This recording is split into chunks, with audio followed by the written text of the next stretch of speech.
জীবনটারে পুরে করলাম কয়লা ভালোবেসে, জীবনটারে পুরে করলাম কয়লা।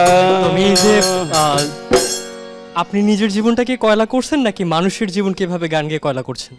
এটা হলো আসলে যারা বিচ্ছেদের মধ্যে আছে, যারা প্রেম করে বিচ্ছেদে পড়ে গেছে, তাদের জন্য তো এই গানটা আমার লেখা বা করা।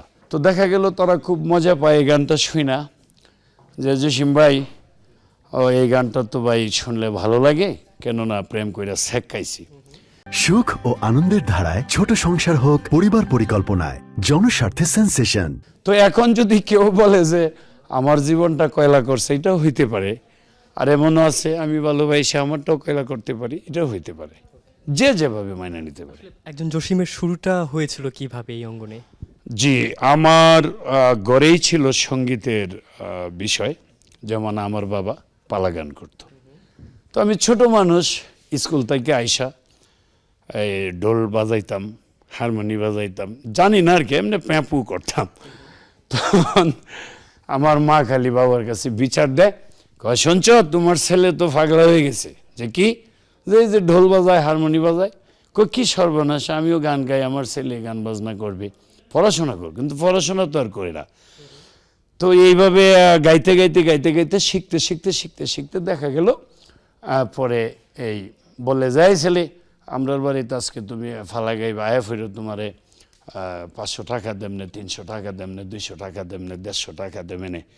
তো দেখা গেল এইভাবে যাইতাম, গিয়ে একটু একটু করে ফালা গান গাইতাম। এরপরে যেহেতু আমি একটা পরিচিতির মাধ্যমে গেছি গ্রামে, আমি তো তখন শহরের জীবনের সাথে অভ্যস্ত না, কোনো মিডিয়ার সঙ্গে না, কোনো পরিচালকের সঙ্গেও আমার দেখা সাক্ষাৎ নাই। তো যে কোনো মালিকের দয়া হয়েছে 2000-এর দিকে, 2000 সালের দিকে আমার বস ফেরদৌস ওয়াহিদ সাহেব, যিনি আমার অভিভাবক, যিনি আমার উস্তাদ, আমার গুরু, আমার মা, আমার বাবা, আর যাই বলেন সেটাই উনি আমার। তো উনি আমাকে ওনার বাসায় জায়গা দিচ্ছে, খাওয়াইছে, আদর করছে, অনেক সময় শাসন করছে, এখনও শাসন করে। এখনও যে আমি 5টা সন্তানের বাবা, কিন্তু এখনও আমাকে অত্যন্ত মানে আদরও করে, শাসনও করে। শাসনটা যেটা করে সেটাই আমার জীবনে আজকের ভালো ফল হিসেবে দাঁড়াইছে। আপনারা যখন গান করেন, পালা গান গাওয়ার সময় আমরা অনেক সময় খেয়াল করি গ্রামগঞ্জের দর্শকরা খুব বেশি আগ্রহ নিয়ে থাকে। তাদের চাহিদাটা কিভাবে আপনারা বুঝতে পারেন যে তারা এই মুহূর্তে কি চায় আপনাদের থেকে? আচ্ছা আচ্ছা, এটা হলো আসলে আমরা গ্রামে যখন পালাটা গাই, পালা গান করি বা গান বাজনা করি, তো এখানে তো ছেলে মেয়েরা এটা দেখতে আসে, বুড়া বুড়ি ছেলে মেয়েরা অনেকেই দেখতে আসে। এটা আসলে আমি স্টেজে উঠলেই বুঝে ফেলাই যে এখন এই ধরনের পারফরমেন্স করলে ভালো লাগবে, বা এই ঠান্ডা দিলে ভালো লাগবে, এইভাবে বালিশ দিয়ে বাড়ি দিলে ভালো লাগবে, ঘোড়া দৌড়াইলে ভালো লাগবে, এবং এই বিচ্ছেদ গান এটা গাইলে ভালো লাগবে। এটা আমি আসলে বুঝে ফেলাই। 5 সন্তানের বাবা আপনি, কেমন যায় আপনাদের পারিবারিক যে ব্যাপারটা থাকে? পারিবারিক যে বিষয়, পারিবারিক বিষয় মালিকের দয়া।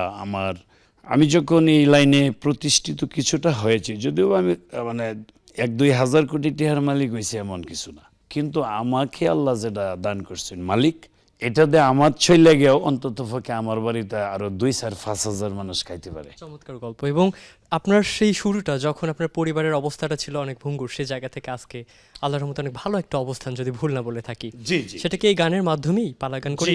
হ্যাঁ, পালা গানের মাধ্যমে। তবে আমি হলাম অন্যরকম মানুষ।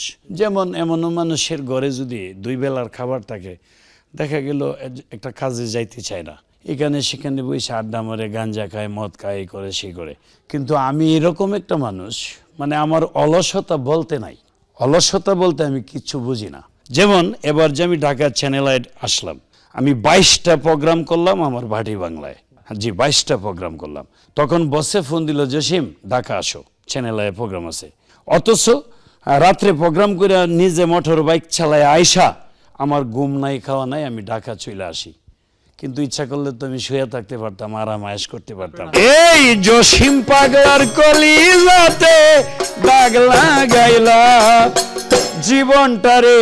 জীবনটারে পুরে করলাম কয়লা ভালোবেসে, জীবনটারে পুরে করলাম কয়লা।